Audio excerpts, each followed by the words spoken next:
Bah, écoutez, bonsoir à tous et à toutes. Très heureux de vous retrouver de nouveau cette semaine dans la synagogue d'Anguin, à Sip Anguin. On est au 47 rue de Malville. Donc à Anguin, on va faire un Dvar Torah sur la paracha de Tetzavé. Et dans cette paracha, en fait, on nous parle essentiellement de la fabrication des vêtements du Kohen Gadol, des vêtements du Kohen, des Kohanim, du service qui a été fait par les Kohanim.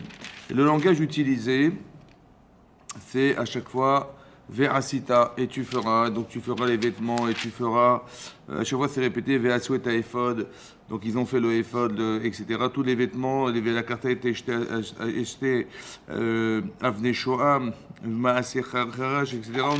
On nous parle que Ve'asita Mishbetzav, on nous parle que de faire, de faire, de faire et de faire. Vous voyez, il fallait faire dans le Mishkan, il fallait faire, fabriquer les vêtements. Alors ce qui m'intéresse, c'est de réfléchir à cette fonction qu'on a de faire. C'est-à-dire que la Torah nous demande d'agir. La Torah nous demande de faire des mitzvot. Il faut faire quelque chose. Et la question qu'on va se poser, c'est de savoir pourquoi il faut faire. D'accord? C'est-à-dire que bah, si vous êtes croyant, bah, ça suffit. Hachem, il sait ce qu'on pense. Et ça suffit d'être croyant. Souvent, les gens vous diront, écoutez, moi, les mitzvot, genre, j'ai pas trop envie d'en faire. Ce qui compte, c'est la émouna. Voilà. Et donc, voilà, j'ai Dieu dans mon cœur. Comme ça, on entend souvent, les gens disent, j'ai Dieu dans mon cœur. Et la question est posée, ben, c'est pas, ils n'ont pas tort. Quelque part, a priori, ils n'ont pas tort. Oui, que de ils n'ont pas tort que de dire que finalement, ça suffirait peut-être ça suffirait peut-être d'être croyant et c'est tout. Voilà, c'est tout. On n'a pas besoin de se casser la tête à faire les mitzvot. Oui, il suffit d'être croyant et ça suffira. Et pourtant, la Torah nous demande de faire. Vous voyez, c'est marqué de façon explicite dans la parashat et il faut faire les mitzvot. D'un autre côté, oui, on a tranché dans le Shulchan Aruch que, en fait, mitzvot srichot kavana. Vous savez, quand on fait une mitzvah, au préalable, il faut penser s'acquitter de la mitzvah.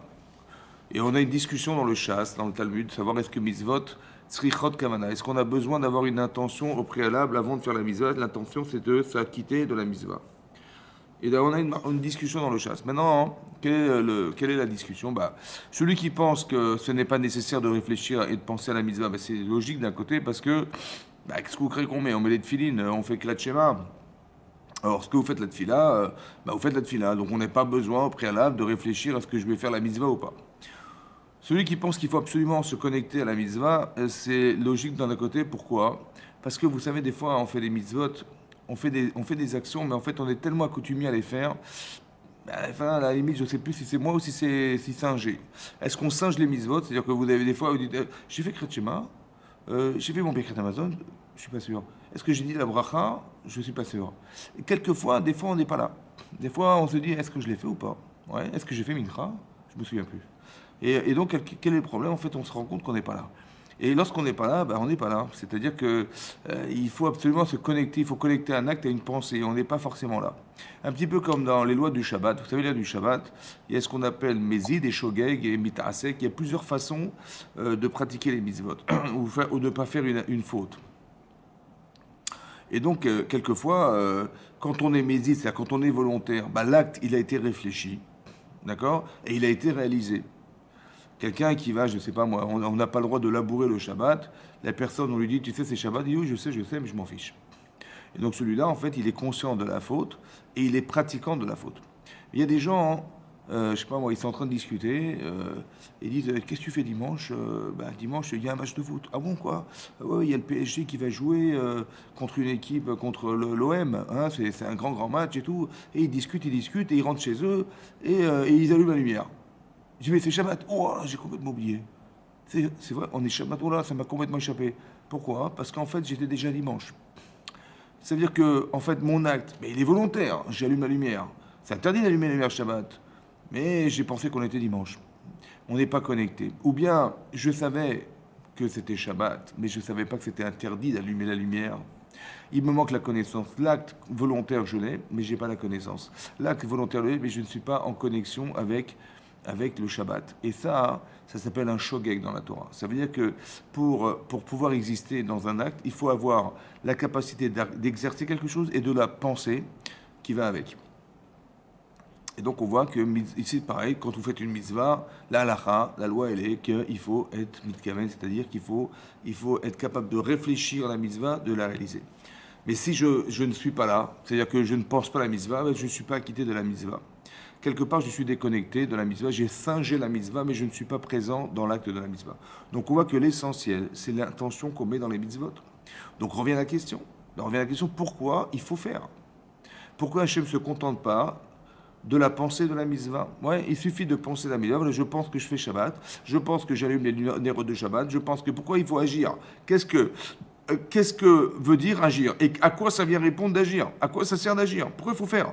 À quoi ça vient répondre? Qu'est-ce que ça rajoute dans l'acte de mitzvah? Vous allez dire, bah, il faut concrétiser. Mais pourquoi justement il faut concrétiser? La question c'est ça. Pourquoi Hachem demande à ce qu'on agisse dans la mitzvah? Quelle incidence peut avoir l'acte dans la personne?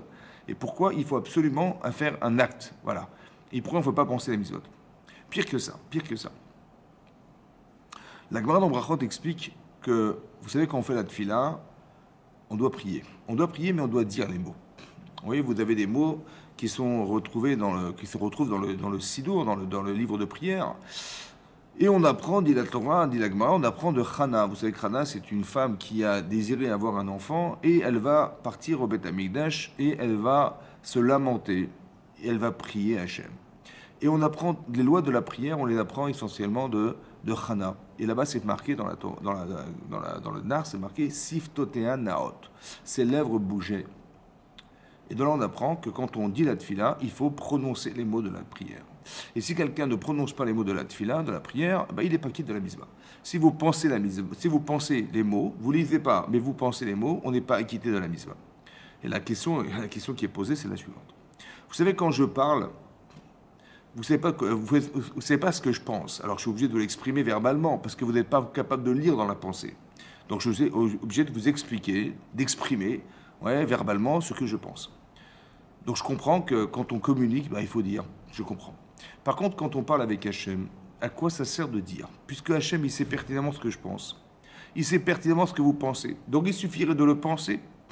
Pourquoi on est obligé d'exprimer les mots alors qu'on ne se serait largement contenté de pouvoir les penser? Et Hachem, comme il est dans les pensées, il n'a pas besoin qu'il m'entende dire, et donc ça suffirait pour qu'on soit quitte de la mitzvah. Or, on voit que si on ne prononce pas les mots, on n'est pas quitte de la mitzvah. Qu'est-ce qu'on gagne à dire des mots? Ça veut dire, la question revient, qu'est-ce qu'on gagne à faire? Voilà. Ça, c'est une question qu'on doit se poser. Voilà. Et donc, c'est important que vous compreniez. Pourquoi c'est important? Parce que il faut savoir d'abord répondre aux gens qui vous poseront la question, écoutez, moi je ne fais pas de mitzvot, ça ne m'intéresse pas. Pourquoi? Parce que finalement, ce que vous allez faire, bah c'est l'expression de la croyance, c'est la preuve de la croyance. Mais je crois déjà, je crois en Dieu, je crois plus que vous. D'accord? Il va vous dire, je crois plus que vous. Et voilà, qu'est-ce qui se passe? En fait, il a comme ça, il a sa chemise bien ouverte, ouais, les poils qui sortent, et vous avez la Magen David. Voilà, vous avez la Magen David qui sort, elle est bien dans la chaîne, ou alors vous avez le Haï. Le Haï, là, voilà, vous avez le Yud de le Het, il dit, voilà, moi je crois en Dieu, voilà, ça me suffit. Voilà, j'ai le Haï, ça me suffit largement. Je n'ai pas besoin ni faire de Shabbat, ni faire quoi que ce soit. Moi, la preuve que que Dieu existe, elle est suffisamment forte dans mon cœur pour vous prouver et d'éprouver Hachem, pour lui prouver que je crois en lui, que je l'aime. Et donc, ça me suffit, pas besoin de faire des mitzvot. Comment on va répondre à ce genre de personnes et comment on va se répondre à soi-même en s'expliquant qu'il faille absolument faire un acte de mitzvah. Pourquoi faire un acte de mitzvah? Dans la paracha de Vayera, c'est marqué la chose suivante. Lorsqu'Hachem a demandé à Abraham Avinu de faire la Akedat Yitzhak, là-bas c'est marqué Vayi acharde verimel. Et voici après ces paroles, Hachem va éprouver Abraham. Hachem nissa et Abraham. Voilà ce qui est écrit. Et qu'est-ce qu'il lui a dit? Vayomer karnet bincha. Il a dit, je t'en prie, prends ton fils, et yichidecha, ton unique enfant, et yichitra, ton unique enfant, asher ahavta que tu aimes, et Yitzhak, velech lecha, et va, et pars pour toi, et l'Eretz Moria, vers le pays de Moria, ve'aleu sham, et monte-le là-bas, le'ola, en holocauste. Ça veut dire que cet enfant, il va te sacrifier et brûler carrément, à la chad et harim asher omarlecha, vers une des montagnes que je te montrerai. Hachem, il va demander une chose effroyable à Abraham Avinu. Il va lui demander, prends ton enfant et sacrifie-le. Bon, il faut se mettre dans un contexte particulier. Il faut bien comprendre que Abraham, c'est le premier patriarche. Abraham, c'est celui qui a, qui a rêvé d'avoir un enfant. Vous savez, quand il a dû faire la guerre contre les 4 rois qui avaient battu les 5 pour aller libérer son neveu, qui était son beau-frère Lot, Hachem lui a dit, voilà, je t'ai permis, par miracle, de gagner la guerre. Il a dit, bon, c'est très gentil, mais à quoi ça sert tout ça? Puisque je n'ai pas d'enfant. Ouais, je n'aurais. Moi, ce que j'espérais, ce n'était pas que Eliezer, mon serviteur, il puisse hériter de ma Torah et hériter de mon héritage. J'aurais tellement aimé avoir un enfant. Et Hachem lui promet qu'il aura un enfant. Et quelques années plus tard, il va avoir un enfant à l'âge de 100 ans, un enfant qu'il va appeler Yitzhak. Sa femme a 90 ans et il a 100 ans. Ça veut dire que ça fait presque 75 ans que sa femme elle prie pour avoir un enfant. Je ne sais pas ce que vous vous rendez compte, de 75 ans de prière. Et 37 ans plus tard, Hachem lui dit, je t'en prie, prends cet enfant et sacrifie-le. L'espoir qu'il avait de construire le peuple juif avec cet enfant disparaît en une seconde. À part ça, Hachem lui dit, Karnet Bilcha, prends ton fils. Il dit, j'en ai 2. Il a dit, j'ai Ishmaël et j'ai Yitzhak. Il a dit, et Yichitra, ton unique enfant. Il dit, bah, ils sont tous les 2 uniques. Ils ont chacun une mère qui est différente. Elle est unique, sa mère est unique. La mère de Ishmaël, bah, c'est Agar. Et la mère de Yitzhak, bah, c'est Rivka. Il dit, ils sont chacun uniques. Il dit, celui que tu aimes. Il dit, j'aime les 2. Yitzhak. D'un côté, on ne comprend pas, hein, parce qu'Avraham Avinu, toute sa vie, il s'est battu pour éviter les sacrifices d'enfants. Vous savez qu'à l'époque, les gens qui étaient en mauvaise posture, ils se disaient, bah, Dieu n'est pas content. Et donc, qu'est-ce qu'il faut faire? Je vais donner ce que j'ai de plus cher. Et les gens donnaient leurs enfants en sacrifice. Et Abraham, il leur a dit, mais je n'ai pas compris. Ok, je conçois qu'il y a des problèmes, je conçois. Mais pourquoi ton fils, il va mourir parce que tu as des problèmes? Pourquoi ton fils, il doit subir ce que tu n'arrives pas à solutionner? Est-ce que tu penses logiquement que c'est la solution? C'est-à-dire que lui, il va devoir subir de mourir parce que toi, tu vas devoir solutionner tes problèmes. Est-ce que ça vous paraît logique? Il va dire, ah, pas trop. Il dit, bon, bah arrête. Et tu penses bien que Dieu, il n'est pas stupide de te faire croire que pour arriver à démontrer que tu l'aimes, tu vas tuer son fils pour lui montrer que tu aimes. À d'abord de tuer, c'est interdit. D'accord? Donc c'est pas logique. Il dit, ouais, t'as raison. Et qu'est-ce que lui demande Hachem? Il lui demande de tuer son fils. Pas logique. D'un autre côté, les Bnei Noach, ils ont 7 mitzvot. Et parmi ces 7 mitzvot, il y a un interdit d'assassiner, de tuer les gens. L'Otir Tsar fait partie des 7 mitzvot Bnei Noach. Des 7 mitzvot qu'un Bnei Noach il doit pratiquer. Et Hachem lui dit, prends ton enfant et sacrifie-le. Mais c'est interdit de tuer. Comment Hachem lui peut lui demander une chose pareille? À part ça, il lui dit, l'unique enfant que tu as. L'unique, au mot à mot, ça veut dire que ce sera le seul enfant qu'il aura. Il est unique, cet enfant. Ça veut dire qu'il n'en aura pas d'autre. Sinon, il aurait dû dire, prends ton fils. Peut-être que dans cet espoir-là, il aurait dit, bon, je vais perdre celui-là, mais j'en aurai d'autres. Non, Yechidra, ton unique enfant, tu n'auras pas d'autre. Et là, il ne se comprend plus rien, là. Parce que d'un côté, si je tue cet enfant et qu'Hachem m'a promis, lorsque Avram a quitté Lot, c'est marqué, c'est écrit là-bas, Hachem lui dit, écoute, regarde les étoiles du ciel, tes enfants seront aussi nombreux, ta descendance aussi nombreuse que les étoiles du ciel, aussi nombreuses que le sable de la mer. Donc il dit, mais je ne comprends pas, comment je peux tuer cet unique enfant et avoir des enfants? Je ne comprends pas. Et donc tout est incohérent et illogique. Et cruel, parce qu'il dit l'enfant que tu aimes. Je ne comprends pas. Et Hachem ne lui dit pas seulement ça, il lui dit, tu vas partir et tu iras vers un endroit que je te montrerai. Où? Je te dirai. Il ne lui dit pas où il va. Et il va marcher pendant 3 jours. Avram, il va marcher pendant 3 jours, et au bout de 3 jours, il va voir au loin, sur une montagne, une colonne de nuée. Et il va dire à Eliezer, et il va demander à Eliezer et à Ishmaël, est-ce que vous voyez quelque chose au bout de la montagne? Mais il dit non, je ne vois pas. Il demande à son fils Israël, est-ce que tu vois quelque chose au sommet de cette montagne? Il dit, oui, je vois une colonne de nuée. Alors il a dit à ceux qui l'accompagnaient, qui étaient Ishmaël et qui étaient Eliezer, je vous pose ma chamor, installez-vous avec le chamor, avec l'âne, Veani Vanar, et moi et l'enfant, et le jeune homme, en parlant de son enfant, Nelechatko, nous irons jusque-là, Vinishtachave, on se prosternera, Venashum Alechem, et on reviendra vers vous. Et donc il partait pour sacrifier son fils. Il a attendu 3 jours. 3 jours, ça veut dire qu'il a eu le temps de réfléchir. Ouais, parce que on pourrait croire que bon, sur l'instant T, Hachem lui dit vas-y fais-le, il va le faire sans réfléchir. Non, là, il a eu le temps de mûrir. Il a eu le temps que ça va mûrir dans sa tête. Ouais. Et là, il va quand même être tiraillé parce que son Yitzhara lui dit attends, tu vas pas tuer ton fils quand même. Et lui-même se pose la question mais comment je vais faire pour imaginer une chose pareille? C'est très très difficile ce que fait Abraham. Il va sacrifier toute sa vie, vous comprenez ou pas? Tout son passé, parce qu'il est arrivé d'en avoir un, cet enfant, son présent, on est par nos enfants, et son futur, il n'aura pas de futur non plus, parce que tous ses enfants, ils vont disparaître dès l'instant où il va sacrifier cet enfant. Et son fils lui demande, il dit, papa, j'ai pas compris. Là, on a le bois, on a le feu, mais il est où l'agneau? Il est où le bélier? Il dit, Hachem, il pourra rien. Et là, il comprend que c'est lui qui va être sacrifié. Et ils sont partis ensemble. Qu'est-ce que fait Abraham? Abraham, il attache son fils sur le bûcher et il s'apprête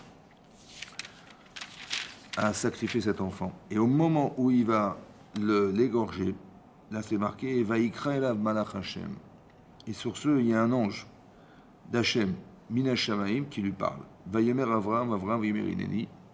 Et il lui dit la chose suivante. Vayemer al tishlach yalecha lanar. Ne mets pas ta main sur l'enfant, sur le jeune homme. Ve al taslo meuma. Et ne lui fais quoi que ce soit. Qui a tayadarti, qui a malta, parce que je sais aujourd'hui que tu crains Dieu. Velo chasarta et bidra. Et tu n'as pas épargné ton fils, et tiridecha mimeni, ton unique enfant de moi. Tu n'as pas épargné. Ça veut dire que tu étais au bout. Tu n'as pas emporté tu aurais pu imaginer, non, je suis désolé, c'est trop dur. On me demande de faire une chose impossible. Écoutez, je refuse, je ne pourrai pas. Je ne pourrai pas. Non, il n'a pas refusé. Abraham, il n'a pas refusé. Il n'a pas épargné son fils. Voilà ce qui est marqué dans la Torah. Maintenant, en fait, il y a quelque chose qui n'est pas très logique dans le texte et qu'on va comprendre parce que vous savez que la dracha, l'explication de la Torah vient sur une question. La question, elle est suivante, c'est lorsque l'ange lui dit « ne mets pas ta main sur l'enfant » et lui dit « ne mets pas ta main sur l'enfant et ne lui fais quoi que ce soit ». Évidemment que si Abraham ne met pas sa main sur l'enfant, évidemment qu'il va lui faire quoi que ce soit. Donc qu'est-ce que l'ange avait besoin de rajouter et ne lui fait quoi que ce soit? C'est là que le sujet nous intéresse. Alors je vous lis Rashi. Là c'est marqué comme ça. Al tishlach. Ne mets pas ta main sur l'enfant. Rashi dit lishrot, pour l'égorger. Amarlo imken lechinam batilekan. Il dit si je l'égorge pas, alors je suis venu pour rien. Voilà ce que lui dit Abraham à l'ange. Et c'est beau Chabala, laissez-moi faire une égratignure. Ve'otsi mimenu me adam, et je lui ferai sortir un peu de sang. Tout à coup, bizarrement, Abraham il demande à faire un acte. Il dit laissez-moi faire quelque chose. Et sur ce, l'ange lui répond Altas Meuma. Ça veut dire que lorsque la Torah nous dit, l'ange a dit à Abraham ne mets pas ta main sur l'enfant et ne lui fais quoi que ce soit. En fait, entre-temps, Abraham il a dit mais laissez-moi faire quelque chose. Laissez-moi au moins lui faire une blessure, quelque chose. Il dit non, même ça je ne veux pas que tu fasses. Altas Meuma, ne lui fais pas de défaut. Mais pourquoi Abraham il voulait absolument faire? C'est ça la question. Si on était à sa place, et qu'Hachem il nous avait dit prends ton enfant, sacrifie-le. Et on a eu le courage d'aller jusqu'au bout. Et au moment où on va le faire, l'ange nous dit stop. Heureusement, j'ai eu peur, vous m'avez fait peur. Oh là là, j'ai cru, mais c'était une blague, c'était pas possible. Il ne le touche pas. Bon. Et je dis heureusement, Hachem, je ne suis pas arrivé au bout. Heureusement, Minash Shamaim. Heureusement que cet ange il m'a empêché de le faire. C'était catastrophique. Mais bon, d'un côté, je me doutais que c'était pas possible. Et Abraham, c'est pas comme ça qu'il a répondu. Abraham. Il a dit, mais laissez-moi faire une égratignure. Mais pourquoi tu veux absolument faire quelque chose? Nous, on aurait dit, grâce à lui, il s'est rien passé, j'ai rien fait, Hachem. Et lui, non, laissez-moi faire. Pourquoi il voulait absolument faire quelque chose? Il a dit, Bechinam batilekan, je suis venu pour rien. Quoi, tout ça pour rien? Voilà ce qu'il a dit à l'ange. Il a dit quoi, pour rien? Laissez-moi faire quelque chose. Comment ça pour rien? En fait, qu'est-ce qu'il a gagné de faire ça, Abraham? Pour qu'il ait besoin de faire un acte. Il dit pour rien, ça veut dire que vous m'avez fait peur. C'est ça que vous m'avez fait peur. Pour rien. Non. En vérité, il a gagné quelque chose. Et c'est ça qu'il voulait entériner par un acte. Écoutez bien. En fait, Abraham Avinu, tout ce qu'Abraham fait jusqu'à présent, c'est réfléchir. C'est un intellectuel. Abraham, c'est un philosophe, c'est un intellectuel. Et toutes les incohérences, on va dire, qu'il relève autour de lui, il dit aux gens arrêtez d'être stupides, arrêtez de réfléchir, ça ne se passe pas comme ça. Donc il est logique. Il découvre Hachem de façon cohérente. Il est logique. Abraham Avinu, c'est un intellectuel, c'est un penseur. Hachem lui dit, tu sais quoi? Je vais te proposer quelque chose qui intellectuellement ne s'entend pas, qui va même à l'encontre de ta pensée. Est-ce que tu vas le faire? Mais pourquoi Hachem, il l'éprouve dans quelque chose qui est contraire à la pensée d'Abraham? Parce qu'en vérité, de croire en Dieu, c'est pas de croire en la logique, forcément. Ça veut dire qu'il y a des lois qu'on appelle des mishpatim, qui sont des lois logiques, cohérentes, sociales, mais il y a des lois qui s'appellent des chukim, des lois irrationnelles. Et à quoi servent ces lois irrationnelles? Pourquoi on nous demande de mettre des tefilines? À quoi ça sert? Tu me demandes de faire quelque chose que je ne comprends pas. Tu dis pourquoi tu es c'est comme ça. Pourquoi tu mélanges pas le lait et la viande? Ben, c'est comme ça. Pourquoi tu ne dois pas le mélanger des vêtements de lin et de laine? Eh ben c'est comme ça. Pourquoi tu dois, je sais pas moi, de pas mélanger le lait et la viande? Eh ben c'est comme ça. C'est quoi comme ça? Ben, Dieu il a demandé, il faut faire ce qu'il a dit. Mais pourquoi tu fais ça? Ben, Dieu il a demandé. J'ai dit, j'ai compris, mais t'as compris ou pas? J'ai dit non, j'ai rien compris. T'as pas compris? Alors t'es bête ou quoi? Pourquoi tu fais quelque chose que tu comprends pas? Ben, Dieu il a demandé. Mais pourquoi Dieu il nous demande de faire quelque chose qui n'est pas accessible intellectuellement? À quoi il me sert mon cerveau si c'est pour faire quelque chose que je ne comprends pas? À quoi ça sert? En fait, ça sert à ça. À savoir que ce que tu vas faire pour rejoindre Hachem, parce que la mitzvah nous permet de rejoindre Hachem, puisque tu fais ce qu'il t'a demandé, donc tu le rejoins, c'est de savoir qu'Hachem, il n'est pas concentré dans ce que tu penses, et largement au-delà de ta conception. Alors, peut-être qu'Hachem, il voulait dire à Abraham, et il nous dit aussi à nous, à travers le fait qu'on fasse des mitzvot qui ne sont pas forcément conceptualisables, de dire, je n'ai pas l'audace de croire que je comprends. Je n'ai pas le droit de croire que je comprends Hachem. Donc, évidemment, comme je ne suis pas, j'ai pas l'audace de dire, ouais, je comprends tout. Déjà de comprendre comment, de quoi il fait l'univers, de quoi, j'ai pas compris. Et je n'ai pas les capacités mentales à comprendre. Alors, vous savez ce que je vais faire? La émouna, de croire en Dieu, c'est de croire au-delà de la conscience, au-delà de la logique humaine. Parce qu'en vérité, quand tu comprends, tu dis, ben, il ne faut pas tuer, ouais, c'est logique. Il ne faut pas voler, ouais, c'est logique. Est-ce que tu le fais parce que c'est logique? Ou tu le fais parce que c'est une mitzvah? Ah, c'est compliqué, hein? Ah bah oui, parce que je suis pas sûr que je l'ai fait parce que c'est logique. Je dis, mais à quoi ça sert de... Quel est le problème? De toute façon, même si c'est logique, bah tant mieux. Non, parce que la logique, c'est toi. La mitzvah, c'est Hachem. Est-ce que tu le fais pour toi ou tu le fais pour Hachem? Alors, quand c'est logique, ça paraît, c'est compliqué, hein? Mais quand ça l'est plus, ça veut dire que la Emouna va démarrer là où la logique s'arrête. C'est ça que Hachem voulait. Il voulait qu'Avram il devienne Ma'amin, il devienne croyant. Et la croyance, quand ça va dans ton sens, c'est facile, mais quand ça va contre quand ça va contre tes volontés, contre tes désirs, ah, c'est là que c'est compliqué. Il faut faire Shabbat. Ah mais attendez, j'ai pas compris, mais Shabbat, on a une boutique. Il faut bien le vendre, ces costumes. Comment je vais faire? Mais Shabbat, c'est le jour où je vends le mieux. Il faut faire Shabbat. C'est contre tes intérêts. Alors, tu crois en Dieu ou pas? Hachem, il a dit, il ne faut pas travailler Shabbat. Ah, j'ai compris, c'est compliqué. Ben, c'est comme ça. Il faut croire en Dieu. Et comment tu vas faire? Je dis, mais je vais perdre. Non, tu vas pas perdre.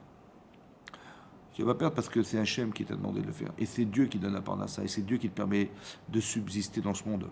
Donc, s'il t'a demandé de faire ça, essaie d'accepter cette logique, pas la tienne, celle d'Akadosh Baruch Hu. Voilà. C'est ça qu'il a gagné, Avraham Avinu. Il dit, c'est contraire à mes principes, c'est contraire à ma logique. Tu as raison, c'est vrai. Mais est-ce que malgré tout, tu es capable de m'écouter? Est-ce que tu es capable de m'écouter? Alors, le problème, comment ça se traduit dans la réalité, ça?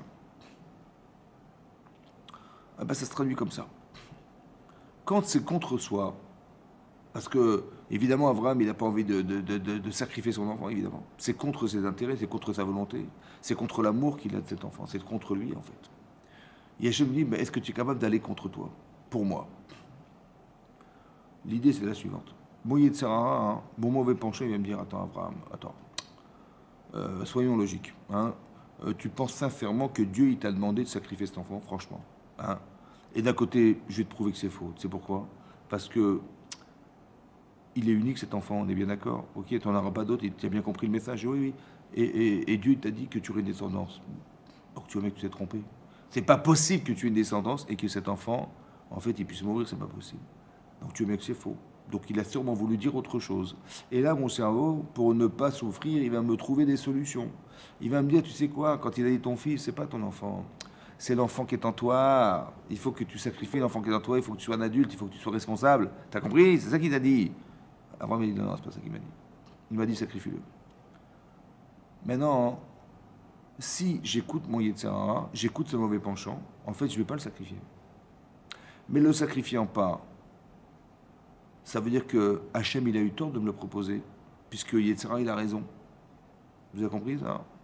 Ça veut dire qu'est-ce que je veux dire à mon Yetzirah? Je vais lui dire la chose suivante. Je vais lui dire, écoute, tu sais quoi? Humainement, comme j'avais toujours pensé, tu as raison, tu as raison.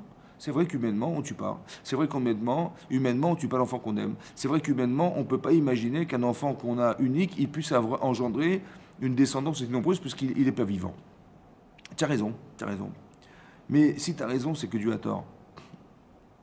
Et je ne pense pas qu'il ait tort. Alors laisse-moi aborder la logique d'Hachem et pas la tienne. Vous avez compris ce qui se passe?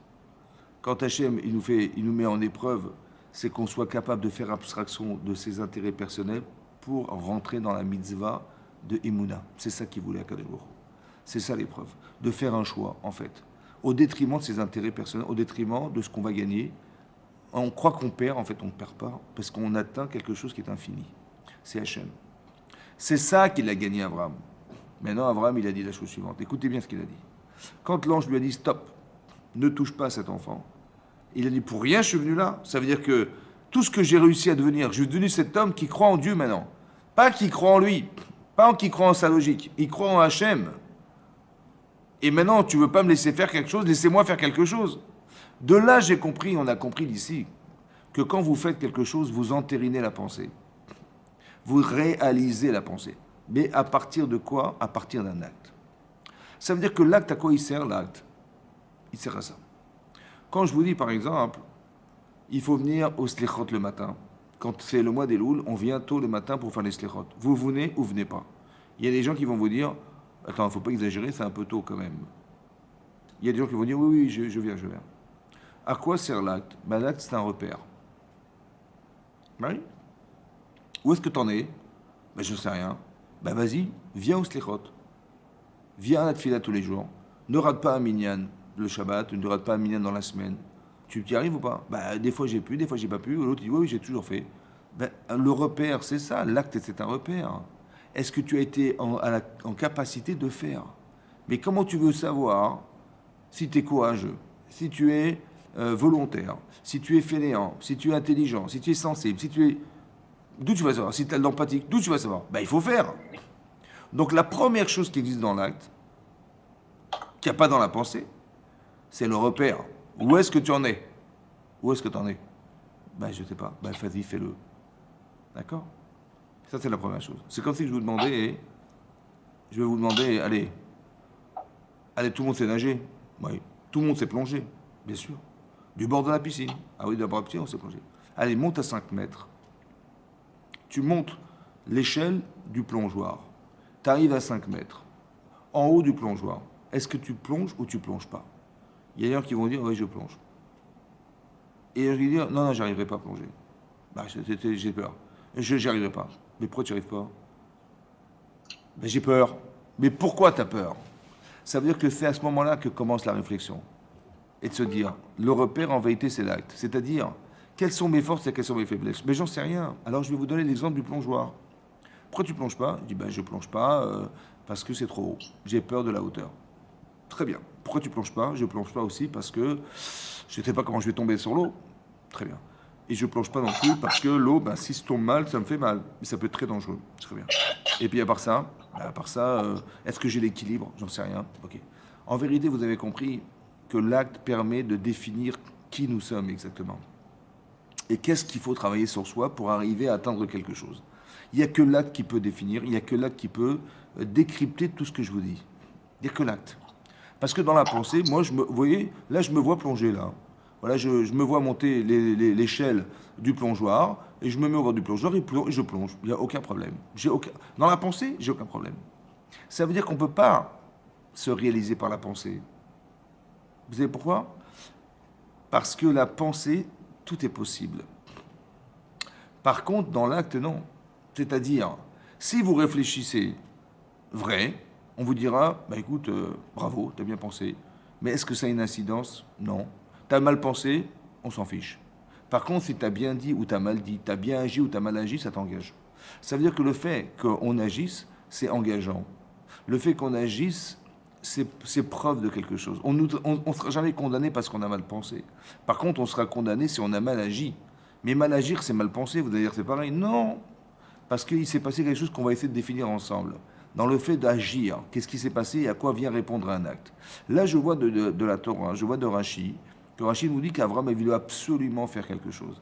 Qu'est-ce que ça veut dire qu'il voulait faire quelque chose? Et à quoi ça vient répondre chez Avram Avinu? J'apprends une chose, c'est que l'acte, c'est un repère.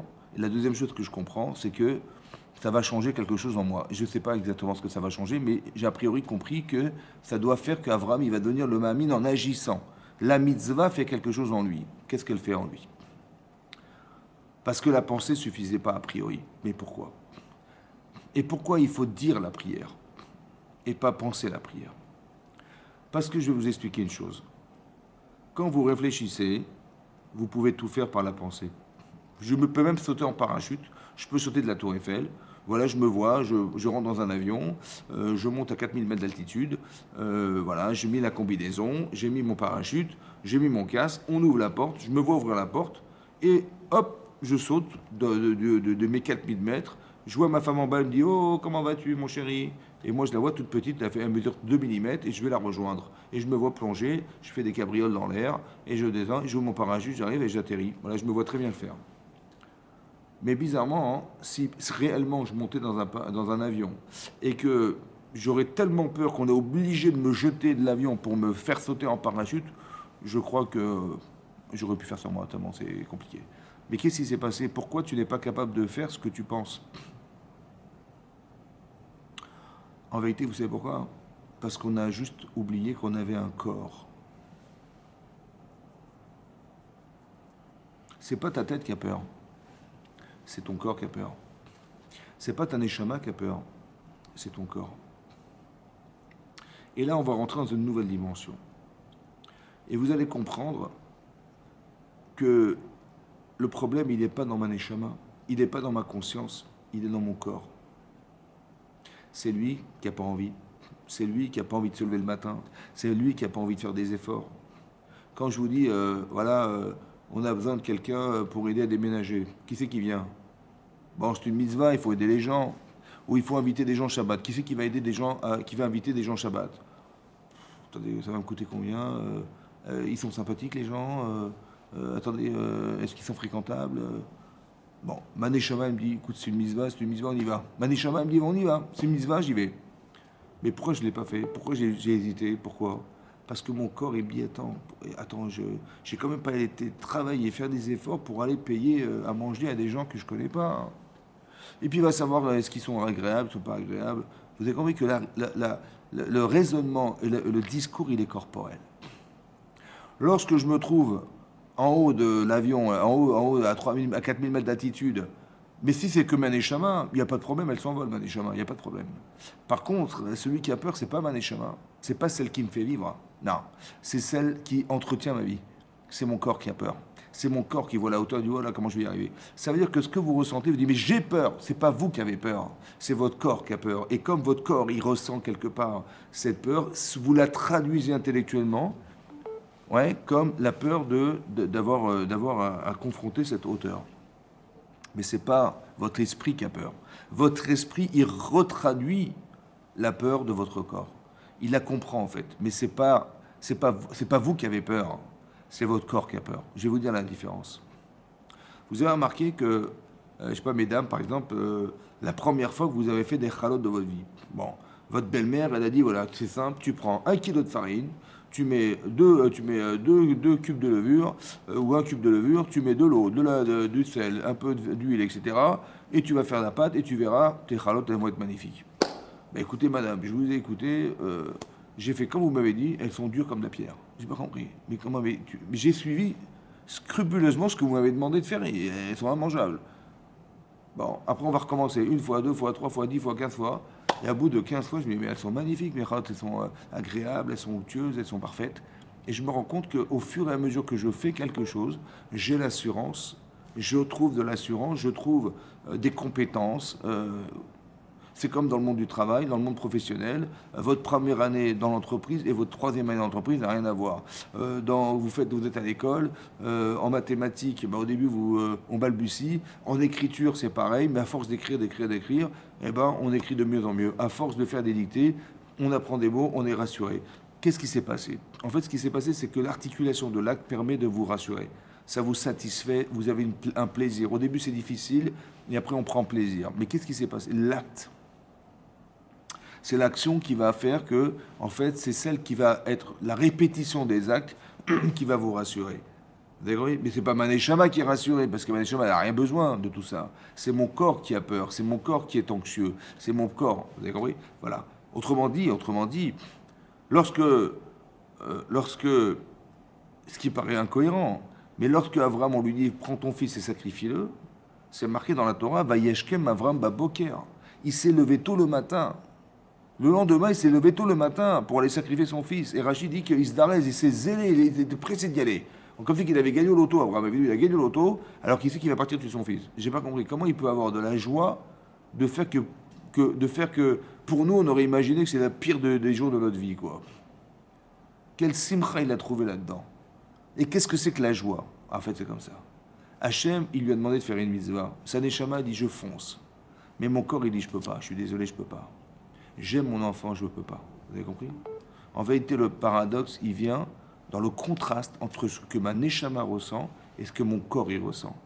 Et plus il est éloigné, plus mon corps il s'éloigne de la volonté de ma neshama, et plus je l'angoisse. Et plus mon corps il se rapproche de ma neshama, il est capable de faire la volonté de mon âme, et plus je suis joyeuse et je suis joyeux.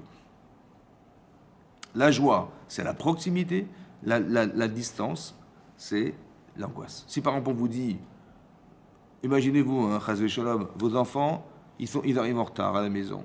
Bon, ils n'ont toujours pas arrivé, il est 16h30, normalement ils doivent arriver, il est 16h45, ils sont toujours pas arrivés. Bon, normalement ils tapent à la porte, ça fait 6 mois qu'ils tapent à la porte, ils arrivent toujours à 16h30, 16h45 ils sont pas là. Bon, alors vous te dites, attends, il se passe quelque chose là. Votre neshama, elle vous dit, votre cerveau, il vous dit, mais ça va, c'est bon. Ils sont toujours arrivés à 16h30, ils vont arriver à 16h30. Mais votre corps, il dit, attends, je suis inquiète. Ou je suis inquiet. 16h30. Bon, 17h. Pardon 17h. 17h, ouais, je commence à paniquer là. Bah, ma neshama, elle me dit, voilà, ça va pas là. Et mon corps, il commence à paniquer. En fait, après 17h15, 17h, ça fait 3 quarts d'heure de retard. Waouh, ils ont été kidnappés, ils se sont fait écraser, je ne sais pas, je m'imagine de pire, je vais appeler la police. Mais qu'est-ce qui s'est passé en fait? L'angoisse, c'est la distance qui existe entre votre neshama et votre corps. Vous avez compris? La simcha, c'est l'inverse. La simcha, c'est l'inverse. La joie, c'est d'arriver à rapprocher, que mon corps, il ressente que ma neshama. Je marie mes enfants, je me marie moi-même. D'accord? Je sais que je vais dépenser une blinde. Ouais, je vais dépenser 50 000 euros. Normalement, on te dit, tu vas perdre 50 000 euros, tu pleures direct. Mais là, pour te marier, bah, tout à coup, tu es content. Tu es content, tu es heureux, tu es machin. Mais qu'est-ce qui se passe? Pourquoi tu es content d'avoir dépensé autant d'argent pour inviter des gens où tu n'as même pas consommé ce que tu as acheté, ce que tu as préparé parce que monsieur le khatan, il est occupé à voir si tout va bien, etc. Il ne mange même pas le jour de ton mariage. Alors qu'en vérité, il devrait dire à ses amis, écoutez, ça va coûter 50 000 euros, je vous en prie, allez danser 2 minutes, laissez-moi avec mon épouse, on va manger au moins ce qu'on a payé. Non, même pas il mange, vous avez compris? Pourquoi? Parce que la simcha, ce jour est fondamental dans ma vie et j'ai invité tous mes amis, toute la famille, voilà la simcha. En fait, c'est mon corps qui ressent la joie de l'événement. L'événement, il est spirituel, parce que de se marier, c'est spirituel, l'amour, c'est spirituel, le fait de démarrer sa vie de couple, c'est spirituel, et la séouda, le repas, etc., c'est matériel. Mais je fais rejoindre les deux éléments. C'est ça la joie. Vous avez compris? Mon corps est en adéquation avec ce que je sens, ce que je ressens, ce que je pense. Ça, c'est la joie. En vérité, le problème, il vient de là. Il faut faire pour que ton corps, il se rassure. Il faut agir. En fait, ça vient répondre non pas à un besoin intellectuel, mais à un besoin corporel. C'est pour ça qu'Hachem, il a demandé qu'on fasse des mitzvot. Parce que le problème, il vient pas de ta neshama, hein. Il vient pas de la connaissance, parce que tu sais. Mais il vient d'autre chose, il vient de ton corps. Et ça, c'est un nouveau chidouche. Ouais. Par exemple, la Gemara dans Sanhedrin, elle dit là-bas que quand une personne décède, Hachem, il juge le corps et il juge la neshama. Il dit à la neshama, pourquoi tu agis? Il dit, moi, c'est pas de ma faute, c'est le corps qui l'a fait. Le corps, il dit, mais elle est bonne, c'est ma neshama, parce que moi, sans ma neshama, je peux rien faire. La Gemara, elle dit, c'est comme quelqu'un qui est aveugle, mais qui marche, et qui porte sur lui quelqu'un qui est handicapé, mais qui voit. Alors qu'est-ce qu'il dit à l'handicapé qui ne peut pas marcher? Il dit monte sur mes épaules et toi tu vas voir et moi je te dirige. Tu me dis à droite, à gauche. En fait c'est ça. Ouais, vous avez compris? Ça veut dire que le corps, bah, c'est la personne aveugle et la neshama, hein, c'est la personne qui est handicapée mais qui voit. Handicapée parce qu'elle ne peut pas passer de son corps et l'autre il voit rien, il voit rien, mais il marche. Ouais, il voit pas bien, il marche. En fait, on a besoin des deux. Et là, il renvoie la voix sur. Ah, et t'as fauté. Ben, c'est pas de ma faute. C'est lui qui m'oriente. Je lui dis, c'est pas ma faute, c'est lui qui me dirige. En fait, on juge les deux. Maintenant, on a l'impression qu'il y a un petit problème quand même. Parce que le corps, c'est un outil. Le corps ne réalise que la volonté de sa neshama. Le corps, il réalise que la volonté de la pensée. Vous avez envie, vous réfléchissez, et votre corps, il réalise ce que vous pensez. C'est ça, non? En général, c'est comme ça que ça se passe. Donc, le corps, c'est un outil. Et la neshama, la pensée, le cerveau, bah, c'est ce qui nous permet de projeter, de réaliser. Voilà. Comment ça marche? Comment on peut juger le corps? C'est comme si vous disiez, quelqu'un, il a tué quelqu'un, ouais, et on va juger son arme, et on va juger la personne qui a tiré. Voilà. Alors, l'arme va dire, mais moi, j'ai rien fait, moi, il m'a tiré dessus. Ah, mais moi, sans mon arme, j'aurais rien pu faire. Mais comment tu vas juger une arme? Une arme, elle n'a pas de conscience. En fait, la différence, elle est comme ça. Une arme, ça n'a pas de conscience, ça n'a pas de besoin. Une arme, l'arme à feu. Par contre, le corps, il a des besoins. Ouais. Il a des envies, des besoins naturels.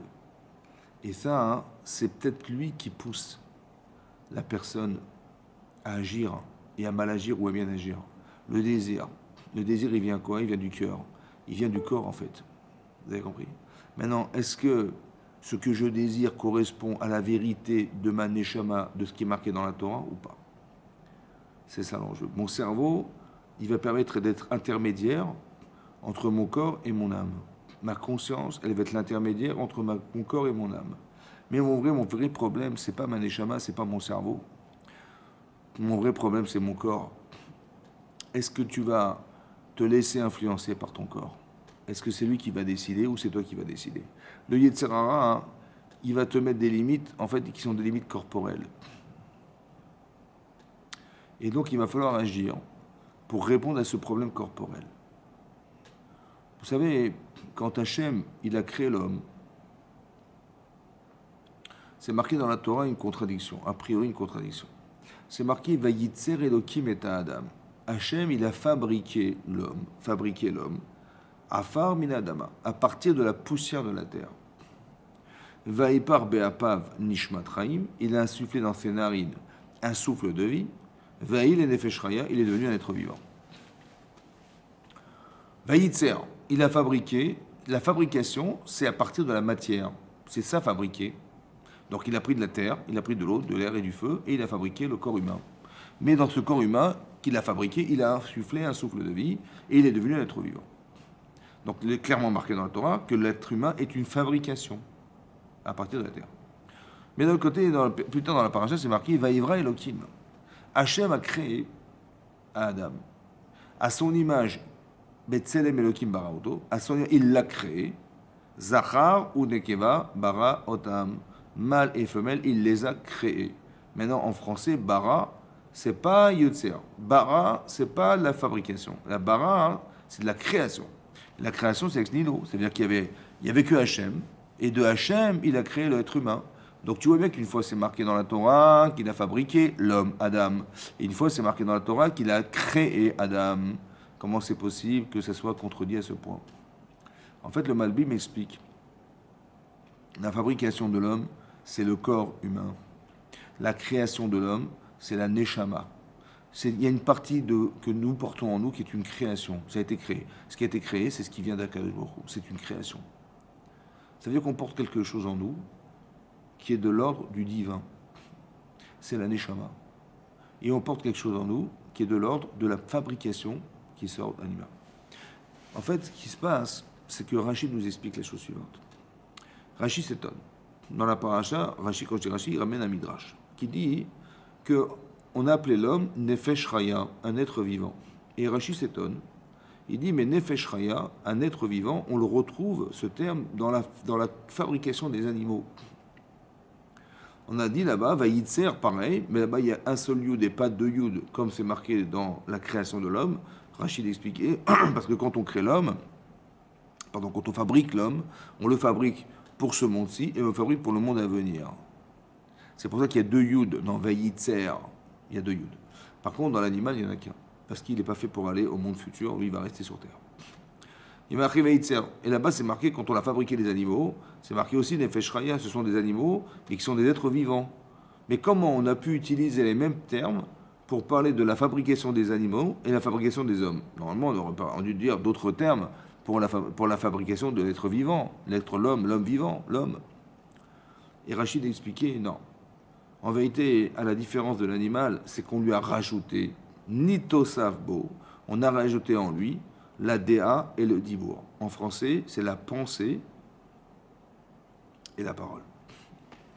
En fait, dans l'être humain, on a rajouté autre chose. On nous a rajouté la pensée, on est capable de réfléchir, d'analyser, et on est capable d'exprimer la pensée. Maintenant, Rachid, il a dit, on a rajouté. Ça veut dire quoi, on a rajouté? À quoi? On a rajouté à l'animal. Ça veut dire qu'il faut bien comprendre ce qui est marqué dans Rachid. Ce qui est marqué dans Rachid, c'est qu'en fait, mon corps est un animal. Il a des besoins d'animaux. À la différence de l'animal, c'est que l'animal, il ne réfléchit pas. L'animal n'a pas de morale. N'a pas de morale. Mais vous réfléchissez. Vous avez de la pitié, vous avez de l'empathie, vous avez l'amour, vous avez, je ne sais pas moi, la miséricorde, vous avez toutes ces valeurs, en fait, qui viennent de la neshama. Ce que l'animal n'a pas. L'animal est cruel. Quand il va manger, il va tuer sans complexe. Il peut tuer je sais pas moi, un veau devant sa mère. Ça ne le dérange pas. Mais nous, on se dit, ah, ça ne se fait pas. Quand il mange, il déchiquette avec ses dents. Hein. Mais nous, on prend quand même une fourchette couteau. Lui, il mange cru, non, on cuit la viande. Vous avez, si quelqu'un a besoin, je partage en deux ma subsistance. Lui, il n'est même pas en rêve. Hein. Il va manger, puis s'il y a une hyène qui va venir à manger, il va la tuer. Alors on ne touche pas, attention, on ne touche pas, on ne partage pas chez nous. C'est-à-dire qu'il n'y a pas de morale. Il y a une partie animale qui est en l'homme, s'appelle la Yetzira, la fabrication du corps. On a des besoins animaux, en fait, c'est ça qu'il faut comprendre. Maintenant, moi, je ne veux pas être un animal. Alors, je vais étudier la Torah, je vais étudier les mitzvot, et je vais faire en sorte que cette partie animale, je vais exercer quelque chose qui va éviter ou qui va affiner cette partie animale. Je vais lui donner envie d'être un être humain et de ne pas être un animal. Mais ça, c'est mon cerveau qui va me permettre ça. Si je n'ai pas de connaissances, ou si mon cerveau est au service de mon corps, c'est dangereux et c'est même très dangereux parce que je deviens l'animal le plus intelligent du monde. Mais un animal c'est cruel. Vous savez, quand vous voyez des gens qui sont d'une cruauté effroyable, en vérité, c'est la partie animale qui s'exprime, mais elle est intelligente. Alors ils vont vous trouver des systèmes extrêmement dangereux ou extrêmement cruels que même des fois on ne pourrait même pas imaginer. Mais c'est le côté animal, intelligent qui fait ça. Oui.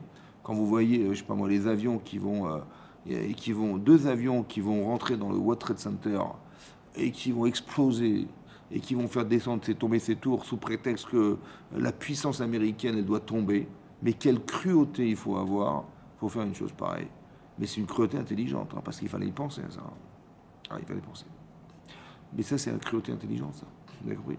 Quand des gens, ils torturent des gens, ou alors on crée la terreur, on coupe des têtes, vous avez compris? Bon, mais il a bien réfléchi, hein. Parce que la terreur, ça se réfléchit. Mais pourquoi faire? Il faut que tu écoutes ce que je te dis, parce que si tu l'écoutes pas, je te coupe la tête. Ah, d'accord. Mais tout ça vient de couper la tête. C'est cruel. Il dit, mais je m'en fiche, il faut que tu écoutes ce que je te dis. Et donc, il a trouvé un moyen intelligent de faire que la terreur, il a réfléchi, il a dit, la terreur, ça va marcher. De voir du sang, ça fait peur. Alors, je vais lui faire verser du sang.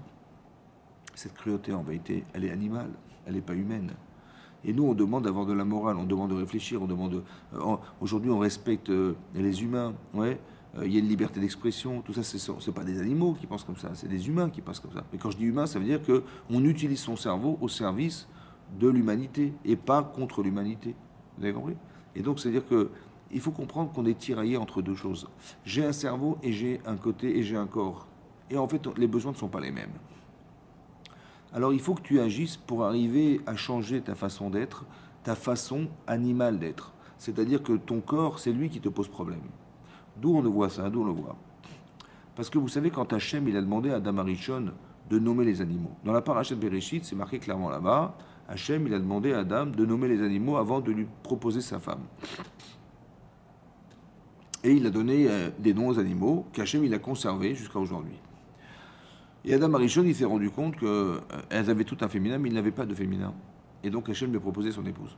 D'accord, ça c'est une parenthèse. Mais en vérité, quand on dit nommer les animaux, ça veut dire il a trouvé l'essence animale, il a compris l'essence animale, il a donné un sens à l'animal.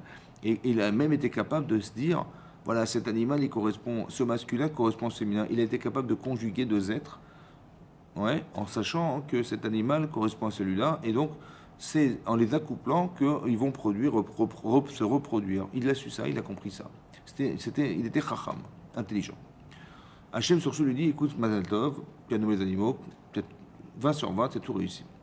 Et il lui a demandé Hachem, à Adam, mais moi, comment tu me définis? Comment je m'appelle? Il a dit, tu t'appelles Adon, avec un Yud. Pourquoi? Il dit, parce que tu es Adon Olam, tu es le maître du monde. Ok. Et il dit, et toi, comment tu t'appelles? Il a dit, moi, je m'appelle Adam. Il dit, pourquoi? Parce que j'ai été créé de la Adama, de la terre. Voilà ce qu'il a dit. Adam s'est défini comme étant Adam, parce qu'étant né de la Adama, qui est la terre. Voilà. Maintenant, qu'est-ce que c'est que la Adama de l'homme? La Adama, la terre de l'homme, c'est la fabrication de son corps. Mais est-ce que vous auriez-vous défini un être humain parce qu'il a un corps ou parce qu'il a de la pensée, comme dit Rashi, il a la capacité à exprimer la pensée, il a une neshama? Moi, j'aurais dit, Adam, il aurait dû s'appeler neshama. Voilà, c'est l'essentiel de l'existence de l'homme.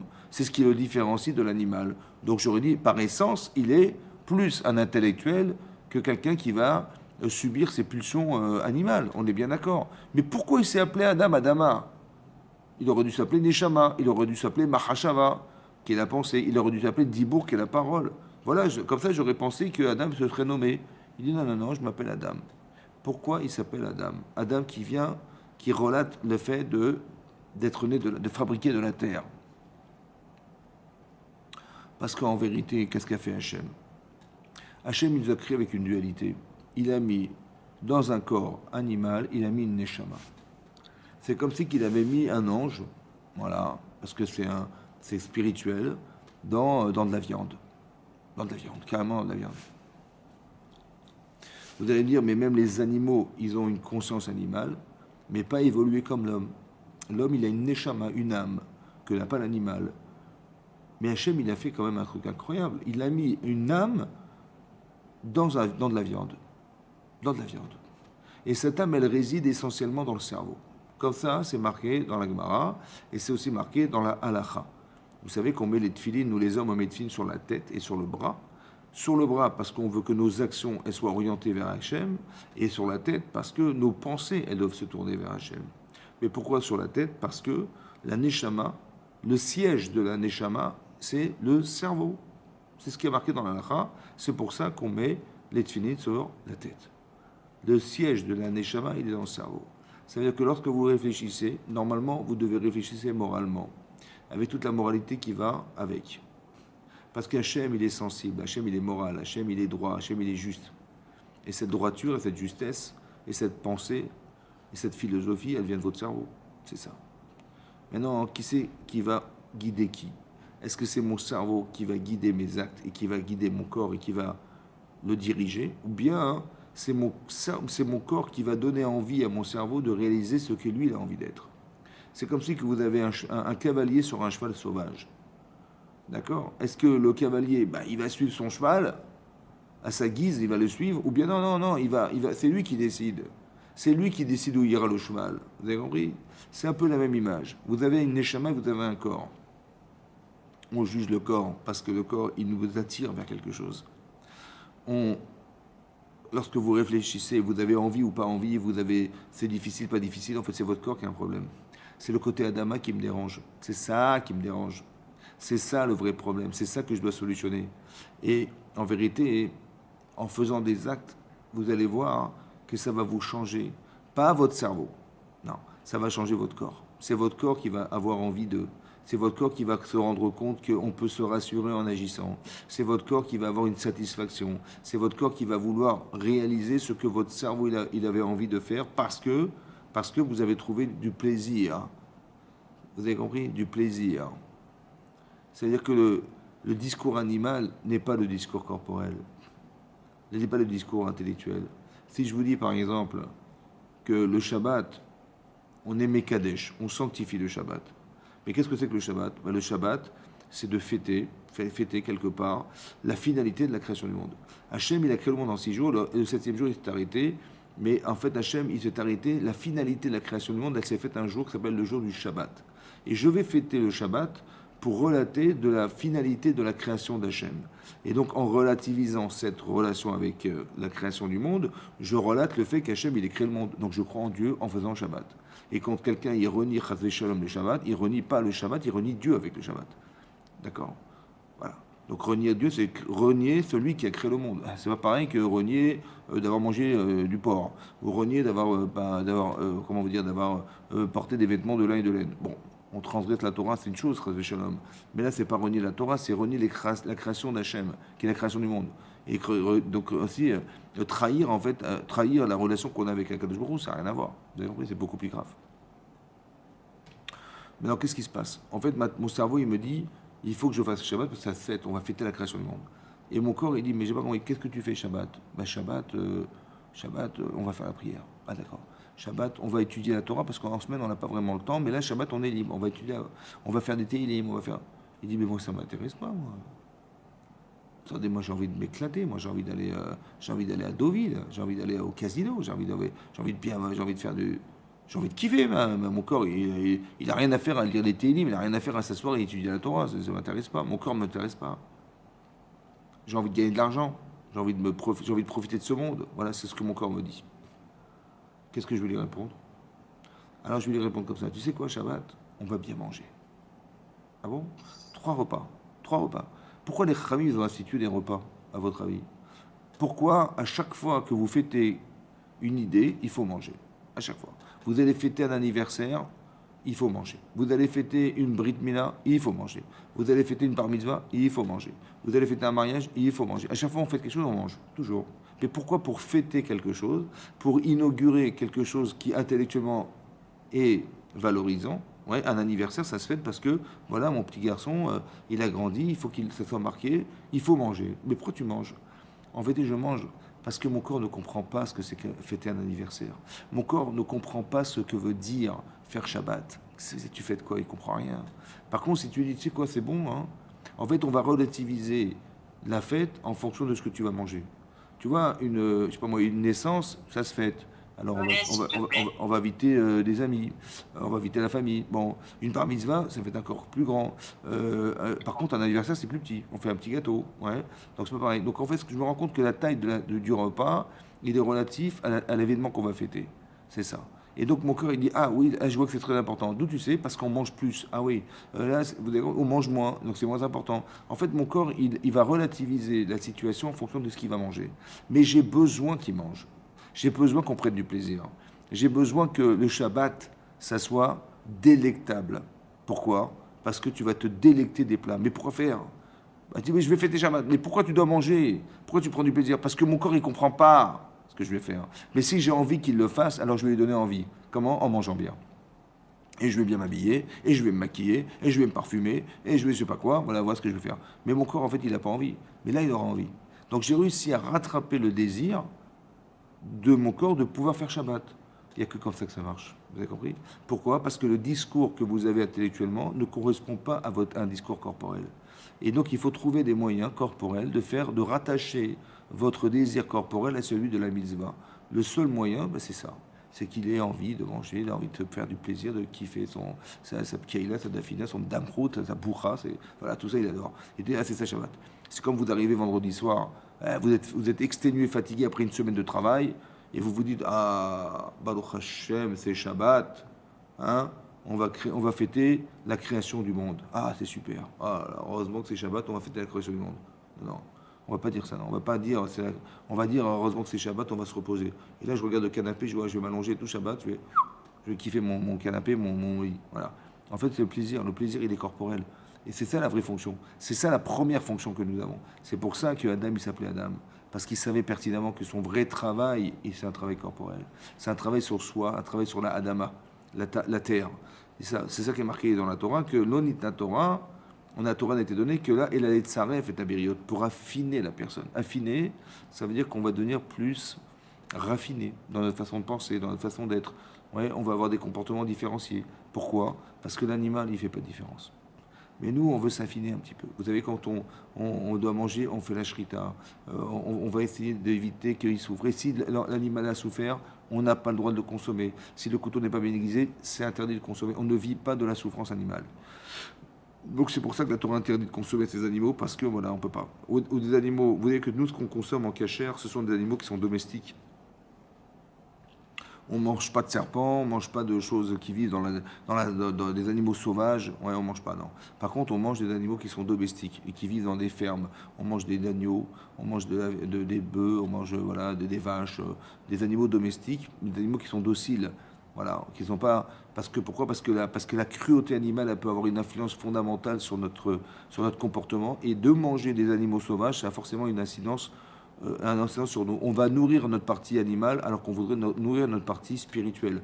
L'humilité que peut avoir l'animal lorsqu'il est docile nous permet d'être logique dans notre comportement et dans notre façon de penser aussi.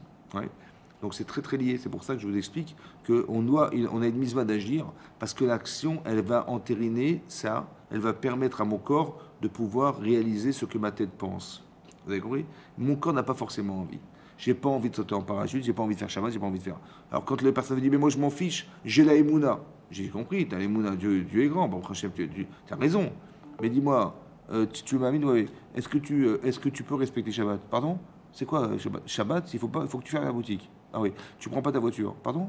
Mais ça va pas quoi? Mais t'as la Emouna ou pas? Mais bien sûr que j'ai la Emouna. Mais la Emouna de quoi? De croire en Dieu, c'est pas de croire en Dieu, c'est de croire en la Torah de Dieu. Ça n'a rien à voir. J'ai pas compris, mais j'ai la Magen David.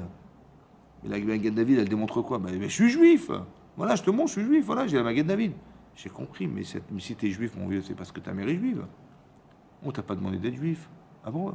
Mais non, on t'a demandé de devenir juif. Ah, de devenir. Mais comment je deviens? Il faut faire les mitzvot. Des fois, c'est contre tes intérêts, mais il faut le faire quand même. Ah, d'accord, je savais pas. Et donc, j'ai compris que maintenant, il fallait agir. Agir contre mes intérêts des fois, ou bien dans mon intérêt. Mais l'intérêt spirituel, pas l'intérêt matériel. Des fois, il faut suivre ton corps, des fois, il ne faut pas le suivre. Vous avez compris? Ouais. Quand Hachem dit à Abraham, Lech Lecha, pars pour toi, il le dit dans la paracha de Lech Lecha et il le dit dans la paracha de Vayera. Il dit, prends ton fils, il dit Lech Lecha, pars pour toi vers un pays qui s'appelle le pays de Moria. Mais Lech Lecha, ça veut dire quoi, Lecha? Pour toi. Mais évidemment que tu pars pour toi, pas pour les autres. Ça veut dire quoi, Lecha? Lecha, Rachid expliquait, Lecha, par plaisir. Lecha, parce que c'est bon. Ah oui, ça fait plaisir. Lecha, parce que c'est bien. Les tovatra, anatra, tovatra. L'ana, c'est du plaisir corporel. La tova, le tov, c'est bien mentalement, moralement. Vous avez compris? C'est quoi toi, en fait? Toi, c'est ta partie plaisante et ta partie morale. Si quelqu'un dit, voilà, qu'est-ce que tu vas faire à la fin si tu prends ta retraite, tu vas faire quoi? Moi, ma retraite, je crois que je vais partir à Eilat. Et puis je vais m'acheter une maison là-bas. Et puis je vais passer mes journées au bord de la mer. Et je vais voir les vagues, le soleil, les palmiers, le sable fin. Khazak. Combien de temps? Je sais pas. Ma retraite, je sais pas, ça peut durer 20, 30 ans. Mais franchement, tu vas durer 30 ans comme ça? Tu crois que tu vas rester à rien faire pendant 30 ans, tu crois? Hein? Mais ça, c'est ton corps qui te demande. C'est ton plaisir. Mais est-ce qu'il y a une âme dans ce que tu vis? Je crois pas que tu vas rester 30 ans comme ça m'étonnerait. Il y a d'autres qui vont dire non, non, non, mais moi c'est la Torah, moi. Ouais, la Torah. Mais ça te plaît à toi? Ah ouais, bon, ouais, c'est dur, des fois, c'est dur. C'est pas toujours plaisant. Il faut étudier, il faut réfléchir, il faut réviser, il faut jamais s'oublier, il faut passer des nuits pour étudier la Torah. Des fois, c'est pas facile, corporellement, c'est pas facile. Hein. Mais c'est bien. C'est bien. Mais est-ce que c'est bon? C'est bon, pas forcément bon. Mais est-ce que c'est bien? Ouais, c'est bien. Alors je vais t'expliquer un truc. Dans ta vie, si ce que tu fais, c'est bien, mais c'est pas bon, ça va s'arrêter un jour parce que ton corps, il va dire stop. Si en vérité, c'est bon, mais c'est pas bien, tu verras que ton cerveau, il dira stop, on arrête là. Ça veut dire que l'écha, c'est la conjugaison de ton corps et ta neshama. C'est ça, toi. Donc, si tu vois que l'un, il tiraille l'autre en disant, moi, je suis pas contenté, donc ce qu'il faudrait faire un jour, c'est que ton cerveau et ton corps, ils soient d'accord. C'est ça qu'Hachem m'a demandé à Abraham. Lech lecha. Il faut que tu aies plaisir à réaliser spirituellement ce que tu veux faire. Et là, tu peux être entier. Il s'appelle la joie, ça. Donc, il faut que tu comprennes ça. Mais il faut que tu comprennes que tu es, on est deux, en fait. Il y a mon corps et ma neshama. Et c'est pas le même discours. J'ai jamais vu quelqu'un qui a expliqué à un chien, il lui a dit écoute, voilà, je t'ai amené des croquettes, mais je vais t'expliquer. Hein, chimiquement, il y a des molécules, il y a des protéines, il y a des machins, tu vois, il faut que tu les manges, il y a des protéines. Mange, il y a des protéines. Le chien ne comprend pas. Par contre, c'est sûr que si ça sent bon, si c'est agréable, c'est une belle forme, il va manger, il va croquer, il va tout avaler. Mais il s'en fiche de la théorie, lui. D'accord. C'est ça l'animal. En fait, votre corps, il ne comprend pas la théorie de la Immunat Hashem. C'est pour ça que il faut faire des choses, il faut agir, il faut que mon corps il arrive à comprendre, il arrive à ressentir. Ressentir, c'est pas pareil que de penser. Oui, voilà. Il faut que un jour, je sais pas, imaginez-vous le premier homme sur la terre qui a sauté en parachute. Le type, il a inventé un parachute. Il dit, voilà, je vais sauter à 3000 mètres. Moi, j'aurais dit, mais il est fou. Il est fou parce que quel courage il faut avoir. C'est sûr que la première fois qu'il a fait ça, il a dit, il avait tellement envie d'expérimenter son parachute qu'il a dit, je vais sauter. Mais quand il a sauté une fois, il a vu qu'il a réussi à sauter. Il a eu la peur de sa vie, mais il a réussi à atterrir. La deuxième fois, hein, c'était déjà plus facile. La troisième fois, la 50e fois, la 100e fois. La 100e fois, il attend qu'une chose, c'est qu'on lui amène un avion et qu'il saute en parachute. Mais qu'est-ce qui s'est passé entre la première, où il a eu la peur de sa vie, et la 100e, où il a plaisir à monter? C'est que son corps, il s'est rassuré. Vous avez compris la différence? C'est pas le cerveau. Hein. Le cerveau dit, mais vas-y, vas-y, vas-y. Mais le corps dit, mais tu vas pas, il tremble. Mais ça, c'est la première fois. Et vous savez ce que le corps, il est capable de, ce que l'action est capable de faire, elle est capable de répondre à un besoin corporel. Voilà, c'est ça qu'Abraham il a dit. Il a dit, mais quoi, pour rien, j'ai fait ça? Laissez-moi faire. Laissez-moi devenir. D'être entier dans la vie, d'être entier dans ses actes, c'est d'arriver à faire rejoindre la neshama et le corps. Voilà. C'est ça la mitzvah. Vous avez compris? Donc si j'ai envie de faire ce que je fais, alors je suis entier. Mais si j'ai pas envie de faire la mitzvah, quelque part. C'est pour ça que mitzvot srichot kavana. Il faut avoir des intentions autant qu'il faut agir. Il faut que ton corps il suive ce que ta pensée lui demande. C'est ça être entier dans sa vie. Vous avez compris? C'est pour ça, ça vient répondre à la question de pourquoi il faut faire des mitzvot. Pourquoi tu peux pas les penser? Pourquoi tu peux pas avoir la émouna? Ça suffit? Non, ça suffit pas. Parce que tu peux être mamine, mais tu n'es pas capable pas capable de respecter ce que tu penses. Bien compris? Et le seul moyen de le vérifier, c'est de faire. Tu dis, mais si je pense, je vais le faire. Non, pas forcément, non. Tu peux penser que c'est bien de faire Shabbat, mais tu ne veux pas forcément fermer ta boutique. Tu penses que c'est bien d'aller à la synagogue, mais tu n'es pas forcément courageux et d'avoir le courage d'y aller. Ouais. Tu comprends? C'est ça. Tu dis, il faut aller au mikvé, mais quand c'est à 3 km de chez moi, la nuit, j'y vais pas. Mais pourtant, il faut y aller. Ah, mais j'ai peur, j'y vais pas. Je sais pas, comment tu veux? Je sais pas, j'ai pas envie d'aller. Mais c'est parce que, mais c'est une mitzvah. J'ai peur. Je sais pas moi. Alors, fais-toi accompagner. Je sais pas moi. Attends, demande à ton mari qui t'accompagne. Je sais pas. Ah d'accord. Ah oui, il y a des solutions. Ah oui, là je serais rassuré. Ouais, c'est vrai. Mais en vérité, tu sais bien qu'il faut le faire. Mais ton corps, il te dit le contraire. J'ai peur de l'eau. J'ai peur. J'ai froid. Je sais pas quoi. Mais ça, c'est pas la mitzvah, ça. C'est la peur, elle est corporelle. Donc il faut rassurer son corps. Et l'assurance, elle passe que par l'action. C'est comme ça. Le repère, c'est l'acte. Où est-ce que j'en suis? Je sais pas. Alors agis, tu verras, tu sauras où tu en es. Et à part ça, quand tu vas agir, tu verras que c'est l'action qui va finaliser ce que son corps avait comme appréhension. Et c'est c'est cette action-là qui va pouvoir permettre à ton corps d'être entier avec toi-même, avec ce que tu penses. Voilà. C'était ça que je voulais vous dire ce soir. C'est pour ça qu'on a ordonné de faire des actes. Chazak ou Baruch.